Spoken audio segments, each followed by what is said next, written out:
The Tears of Gaia by Redback Spino. Chapter 2. From the Ashes of Time. As the late morning sun streamed through the windows of the Canterlot Royal Archives, old Scroll Stacker readied himself for another quiet day. The archives themselves were more of a storehouse of old books and artifacts than an actual library. So except for some big-shot researchers or historians wanting to study something, his days were mostly spent filing some new journals onto their shelves, or doing his best to keep things tidy. The ever-present dust served as a constant reminder that he was fighting a losing battle on that front. That said, he enjoyed the quiet time this job gave him. It gave him a chance to pursue some personal reading, listen to some music on the gramophone in the back room, or simply sleep the day away. Blowing across the steaming mug of coffee, his ears picked up as he heard the creak of a huge wooden door swinging open. So much for a quiet day. I'll be right out! Oh, don't worry. Take your time. Called back a gentle, serene voice from the main hall. Moments later, he emerged from the back room, a stack of books levitating before him. Plopping down from his desk, he sat back down and took another sip of coffee. Good morning, and welcome to the Canterlot Royal Archives. How can I help? But as he looked up, he froze. Good morning to you, Mr. Scrollstacker, said Princess Celestia as she stood before him, a smile that could light up the night gracing her lips. The old unicorn coughed and sputtered as he hostilely swallowed his scalding mouthful of coffee, not only to speak, but to avoid a most undignified spit take. Your Majesty, I apologize. I should have come right out if I knew it was you. The princess raised the hoof to stop Scrollstacker before he could stop prostrating himself before her. But you didn't know it was me, so it's quite all right. In fact, I should apologize to you. I should have said I was coming. No, it's quite all right. Scrollstacker shook his head frantically. It's an honor, in fact! To what do I owe the pleasure of the visit? I heard they were busy with those foreign dignitaries. Actually, they left us an hour ago. Sadly, neither of them left in a particularly good mood. Celestia's smile fell for a moment. Luna and I were talking up with them ever since the night before last, and unfortunately, no agreement could be reached. Come to think of it, if you don't mind, I could do with a cup of coffee myself. Would you be so kind? He nearly toppled a nearby stack of parchment in his haste to get up. Of course, Your Majesty! Right away! He hurried back to the back room to prepare Celestia's drink. Do you take cream or sugar with your coffee? Just cream, please, Celestia said, hiding a grin. As much as she disliked how every pony would go out of their way to please her, she would not deny that it was amusing sometimes. Scrollstacker returned with the fresh mug levitating before him. He passed it to the princess, and she gripped it in the golden aura of her own magical grip. Taking a dainty sip, she closed her eyes and sighed as she felt the warmth of the drink coursing through her body. That's better. If I may, Your Majesty, what exactly were the emissaries acting for? The newspapers didn't really give any reason. Celestia put the mug down on the scrap piece of parchment. Oh, it was nothing to worry about. There was some trouble going on in Savadas, and they were requesting military aid from us in the Griffin Kingdom. Of course, I could only refuse, and well, let's just say the Griffins and deer folk don't exactly see eye to eye. Yeah, I see. So why have you come here, then? Well, Celestia took up her mug of coffee once again. Actually, I was hoping to see my student, Twilight Sparkle. I was told she was doing some research here, so I came by to visit. Well, then you're a tad late, Your Highness. She left yesterday evening, without clearing away, I might add, the unicorn huffed. They left already? That's a shame. I would have loved to see her again. What was she doing here, anyway? The Scrollstacker rolled his eyes. Oh, she was looking for evidence about the Tears of Gaia. Honestly, you think a pony as smart as her would be able to tell the difference between history and fantasy? Tickling his own choke, Scrollstacker failed to see the shadow that passed over Celestia's face for the briefest of moments. Oh, but I did hear her and her friends talking about the Crystal Mountains and traveling up that way earlier today. Your Highness, are you all right? The princess blinked and shook her head, as if dispelling a headache. Huh? Oh, no, it's all right. I'm fine. Thank you for your help, Mr. Scrollstacker. Without another word, she turned on the spot and hurried back down the hallway, shutting it behind her with a little more force than necessary. The old archivist stared blankly in the direction she had left. Was there something I said?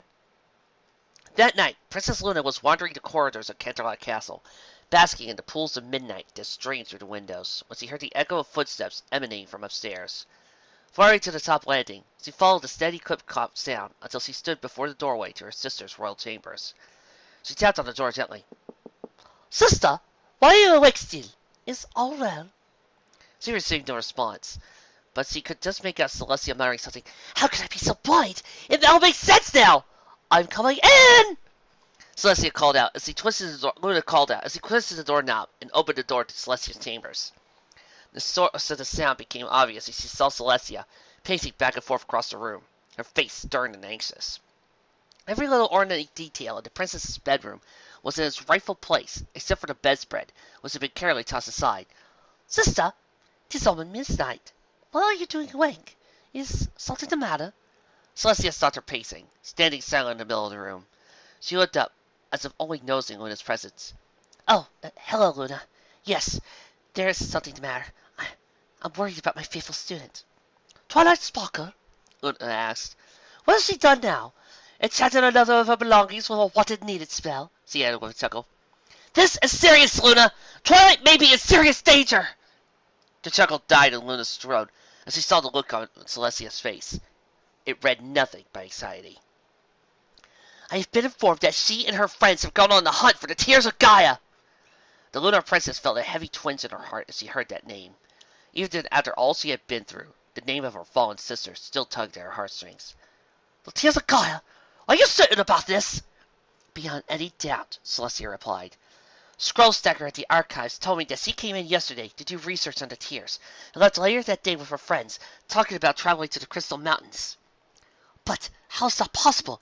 Indeed, the Crystal Mountains are the starting point for seeking the Tears, but how could she know? The location of the Tears have been passed for common knowledge for over a millennia now." Celestia sat on the floor and shrugged. "I'm not sure, but I asked around for a bit more, and she and her friends set out early this morning. Who knows where they've reached out by now?" Luna sat down beside her sister. "What eludes me is why you are so worried. This is not the first time your protege and her friends have gone on adventures before, and perhaps rediscovering the Tears now could be a boon for Equestria. Imagine what could be done with that amount of raw magical power. At any other time I would agree with you, little sister. But I fear that something may be awakening in the south. Remember what the dear emissary said about the conflicts at Sphinx, what his description of the foe they were fighting." Luna tapped her chin with a hoof as he recollected the stag's words. If I recall correctly, he called them twisted, monstrous mockeries of creatures." "Indeed he did," Celestia replied, and he went on to describe a strange infection that seemed to come from these creatures, taking over the bodies of any creature that came close to them, and tainting them. And how did he describe this infection? "Well, he said it resembled a great black cloud." Luna trailed off as realization hit her like a freight train. "You weren't suspecting!" "That's exactly what I'm suspecting. It's back. The blight has returned." Silence reigned in the bedroom as both Princess digested the discovery. The terrible truth hung in the air like a lead weight. Memories fled back to them of their struggle against the blight in its control. Faces of its victims, twisted in fear as the corruption took over their bodies. Their own brothers mutilated into rude and terrible abominations. "But where could the blight have come from after so long?" Luna asked, finally finding her voice again. "Well, when we fought against Discord for the first time, we imprisoned him in stone. At the time, the blight was using his body as a host, and so it must have been imprisoned along with him. And when he escaped, so did the blight." Celestia nodded. "It must have fled when they were freed, and now it must be gathering strength again. It could already embrace the Equestria, and we haven't even realized!" Luna wrapped a comforting foreleg around Celestia's withers. "So, what do you plan to do?" "Well, somebody needs to warn Twilight and her friends. The Tears of Gaia hold more magical energy than all of Equestria combined. If the blight gets to them, it could spell doom for us all." "But whom would you send?" Luna got up and stood by the window, gazing out into the sea below. "If I must express a personal opinion, the less of our subjects who know about this, the better." Celestia nodded, agreed. "We don't want to start a panic. Besides, no pony alive apart from us is aware of the existence of the Tears or the blight." The clock chimed midnight as Luna embraced her sister, and the two sat in silence once again. Minutes passed with no word from either sister. Luna felt her sister's warmth for her foreleg, and for a moment she suspected that her sister may have fallen asleep. The navy blue princess smiled. Tea is not often that she would fall asleep on my forelegs, and not vice versa. That is, until Celestia spoke up again. That's it! Luna turned to see her sister's face grin with determination. Tia, no pony alive other than us knows. I know exactly who must go after them, Celestia said, and now her voice strong with conviction, as she got up and headed for the door, found her way blocked by Luna. Step aside, Luna. I will not, sister of mine. Certainly you see the wrongs in your action. Oh, come now, Luna. The younger sister stomped her hoof. No! You will listen! This is wrong and you know it! Your duty is the protection of all pony kind, not just your student! Luna, please, just let me... Wait, what? Celestia paused. You heard me. As the rulers of Equestria, our duty is to protect all our subjects. Pardon how callous this may sound, but you cannot throw that aside just for the sake of prancing Twilight Sparkle! A smile slowly grew on Celestia's face as he deciphered her sister's words. You really think I would do that? Let my love for Twilight take priority over all of Equestria? Luna relaxed her stance a bit. So, you do not plan to go after her yourself? Luna, I love Twilight as if she were my own daughter, Celestia replied, gently moving her sister aside. But even I think that's ridiculous. I wouldn't put her above the safety of the rest of my subjects. So, who do you plan to send? Luna asked, her curiosity growing by the minute. Luna said nothing, but strode down the dark corridors of the palace, Luna at her side.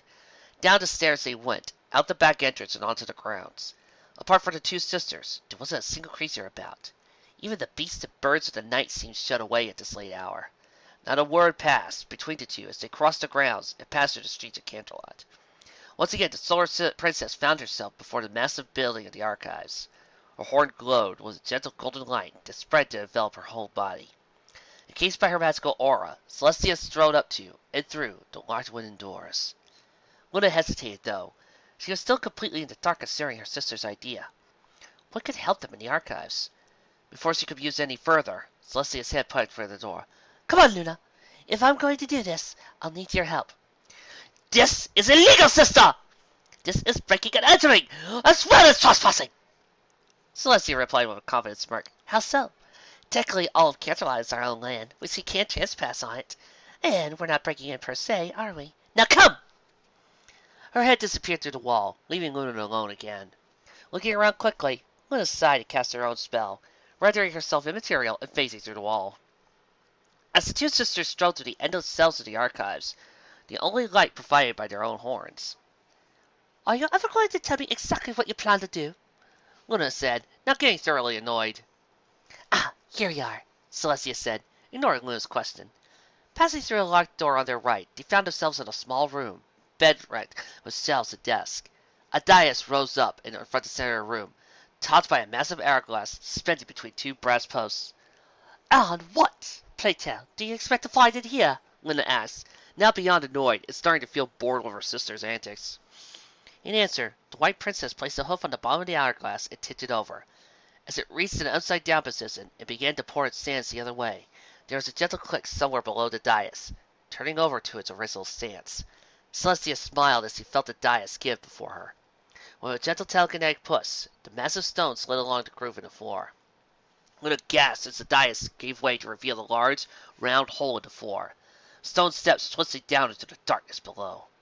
We have to hurry. I had to get all this done, but so I can get back in time to raise the sun, Celestia said, before hurrying down the stairs. Come on, Luna! Seeing no alternative, and now truly desperate to find out what her sister's plan is, Luna shrugged before following her down into the dark. After what seemed like endless steps, they found themselves in a small room. It was completely empty, save for a block of blue-gray stone, dotted with white jewels that seemed to shimmer and light up the darkness. Celestia stood before it. It's been a long time, friend. Time to wake up! Flair's eyes fluttered and slowly opened, just as the first gleams of daylight peeked over the horizon. Pushing her blanket aside, she raised her head and smiled, finally getting a good look at their campsite.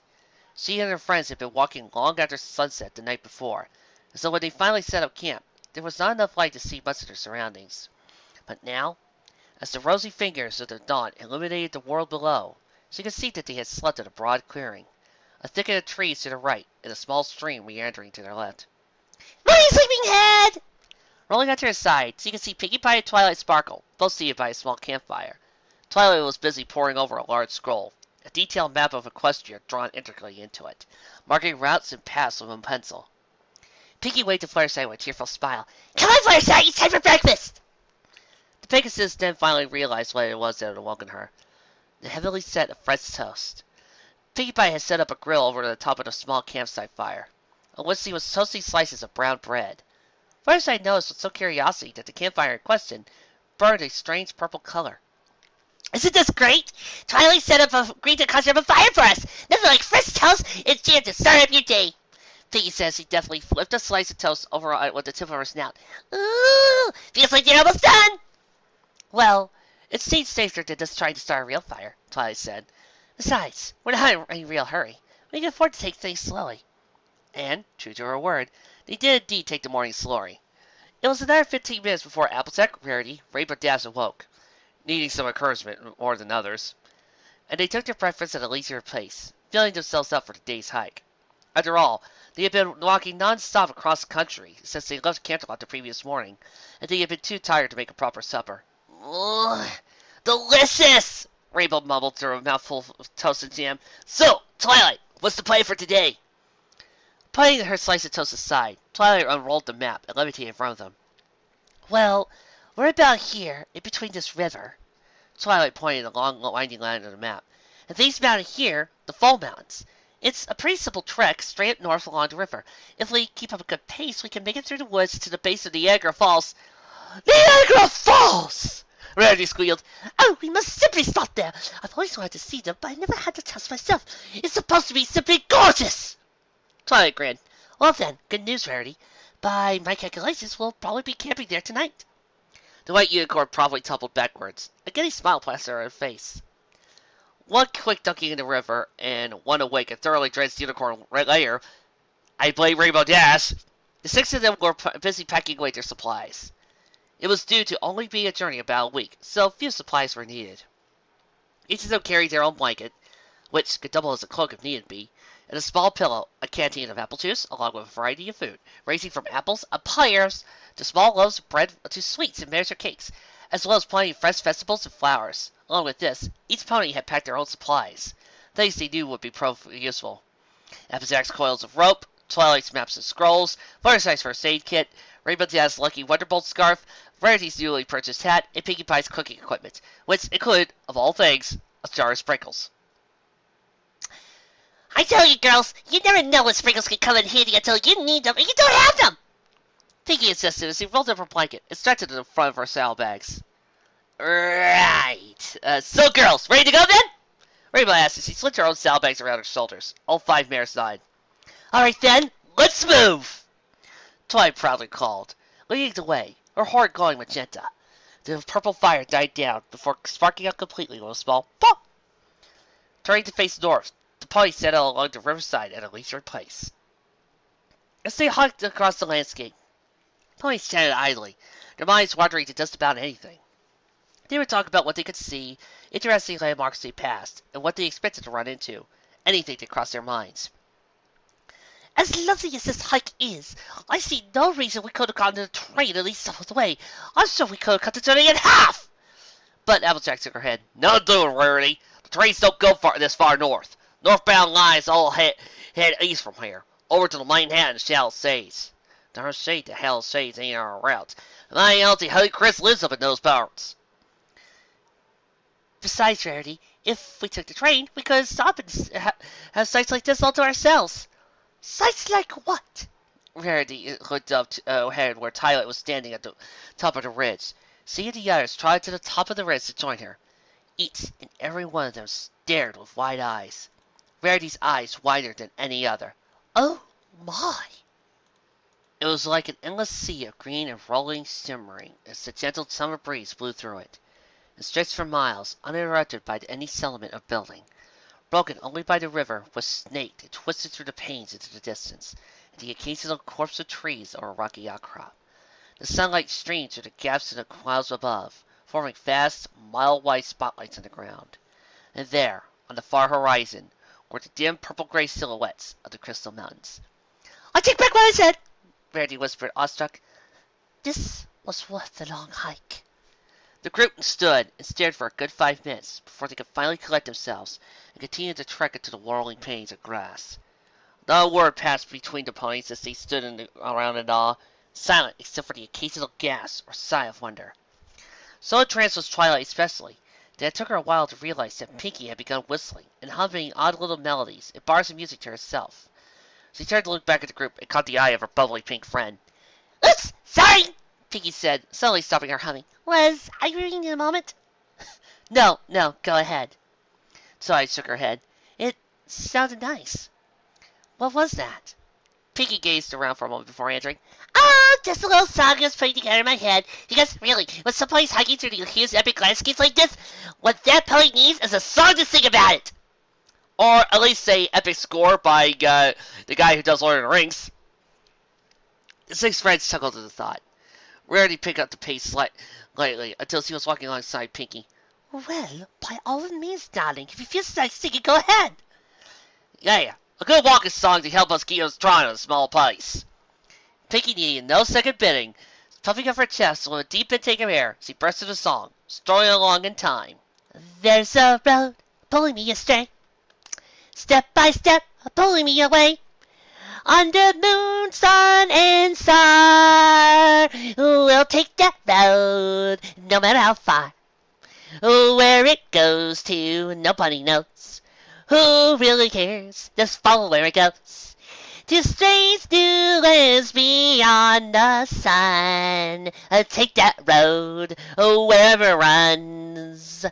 The road goes on, forever and on.